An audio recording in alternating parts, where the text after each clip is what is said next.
सांगोला विद्यामंदिर प्रशालेतील strong रूमचे कुलूप तोडून भूगोल विषयाच्या 50 प्रश्नपत्रिका चोरीला गेल्याची घटना उघडकीस आल्याने प्रशासन सतर्क झाले आहे. एका अल्पवयीन परीक्षार्थीने त्या चोरल्याचे पोलीस तपासात समोर आले. भविष्यात असे प्रकार घडू नयेत यासाठी बोर्ड परीक्षा काळात स्ट्रॉंग रूम पोलीस स्टेशनमध्ये असावी, त्या ठिकाणाहूनच प्रश्नपत्रिका उपलब्ध व्हाव्यात असा प्रस्ताव माध्यमिक शिक्षणाधिकारी सचिन जगताप यांनी शासनाकडे सादर केला आहे.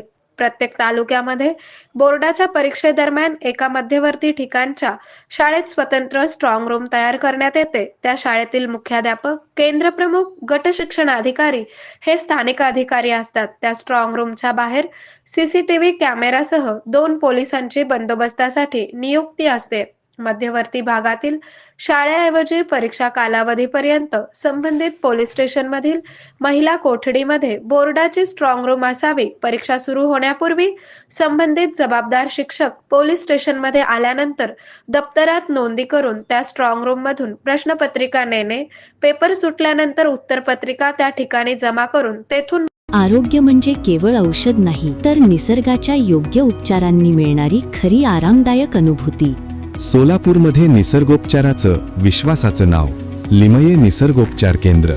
इथे उपलब्ध आहेत विना औषध उपचार पद्धती, ॲक्युप्रेशर, ॲक्युपंक्चर, कपिंग आणि मसाज थेरपी. सर्व प्रकारच्या आजारांवर निसर्गाच्या माध्यमातून